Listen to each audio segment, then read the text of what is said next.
प्रिय मित्रों, आपका अपने YouTube चैनल पर हार्दिक स्वागत है। आज हम लोग विश्व की प्रमुख जलधाराओं का अध्ययन करेंगे।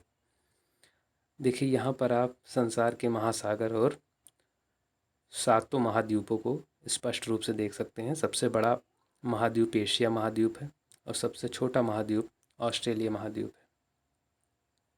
देखिए, यहाँ पर आप धाराओं को देख सकते हैं।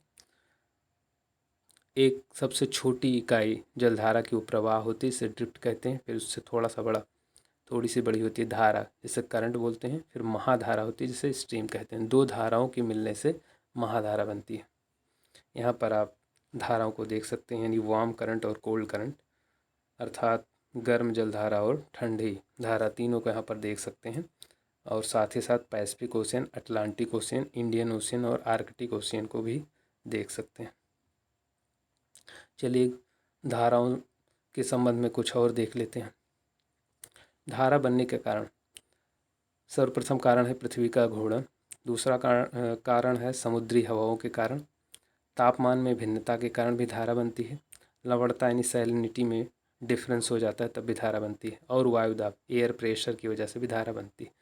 तो धारा के बनने का कारण है रेवोल्यूशन ऑफ अर्थ, यानी कि धरती का घूर्णन, और जो समुद्री हवाएं चलती हैं, और टेम्परेचर में डिफरेंस की वजह से सैलिनिटी में डिफरेंस और एयर प्रेशर में डिफरेंस, ध्यान रखिएगा।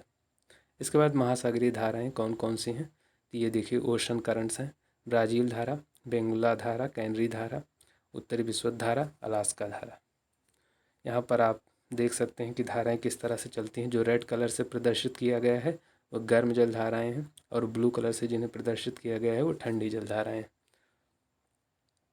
तो देखिए, महासागर की धाराएं, 3 महासागर हैं मुख्य, और इनकी धाराएं प्रशांत महासागर की धाराएं हैं। उत्तरी भूमध्य रेखीय धारा, दक्षिणी भूमध्य रेखीय धारा, विषुवत भूमध्य रेखीय धारा, क्यूरोसिवा धारा, पूर्वी ऑस्ट्रेलिया धारा। अटलांटिक महासागर की धारा है गल्फ स्ट्रीम धारा, और फ्लोरिडा की धारा कैनारी की धारा। इसी तरह से हिंद महासागर की धाराएँ होती हैं। आप यहाँ पर देख सकते हैं समर मानसून और winter monsoon current, south equatorial current या दक्षिणी भूमध्य रेखीय धारा।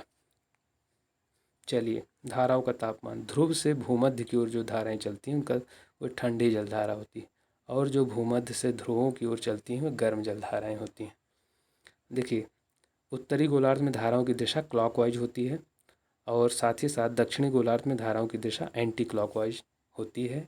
यानी उत्तरी गोलार्ध में धाराओं की दिशा क्लॉकवाइज यानी घड़ी की सुइयों की दिशा में होती है, जबकि दक्षिणी गोलार्ध में धाराओं की दिशा घड़ी के सुइयों के चलने की विपरीत दिशा में होती है।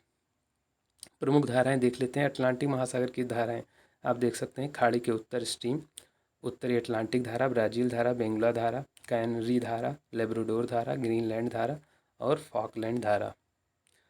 प्रशांत महासागर की जलधाराएं आप यहाँ देख सकते हैं। अलास्का की धारा, क्यूरोशियो यानी जापान धारा, उत्तरी प्रशांत महासागर धारा, पूर्वी ऑस्ट्रेलियाई धारा, इक्वेटोरियल धारा, हम्बोल्ट या पेरू धारा, कैलिफोर्निया की धारा, क्यूराइल धारा। इसके बाद हिंद महासागर की जलधारा में अगुलहास धारा। यहाँ पर आप स्पष्ट रूप से सब देख सकते हैं कौन कौन सी धाराएं हैं और किस तरह से हैं। जो रेड कलर से प्रदर्शित किया गया है वो वार्म करंट्स यानी गर्म धाराएं हैं, और जो ब्लू कलर से है वे ठंडी या कोल्ड करंट्स हैं। तो हमारा वीडियो यहाँ पर समाप्त होता है। उम्मीद है कि आपको यह अच्छा लगा होगा। और थोड़ा सा देख लीजिए, यहाँ प्रशांत महासागर की धाराएं दिखाया गया है। यहाँ पर अटलांटिक महासागर की जलधाराएं दिखाई गई हैं, आप यहाँ पर देख सकते हैं इस मैप में। इसके बाद ठंडी जलधाराएं ये हैं, इनको यहाँ देख सकते हैं। देखिए, ठंडी जलधाराओं को याद करने की एक युक्ति यहाँ पर आप देख सकते हैं। हम बोले ग्रीन बगुला क्यों केला फेंक रहा है।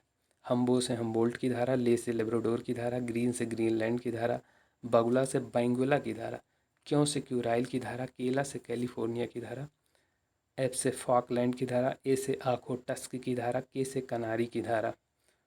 तो हमारा वीडियो अब समाप्त होता है। Thanks for watching.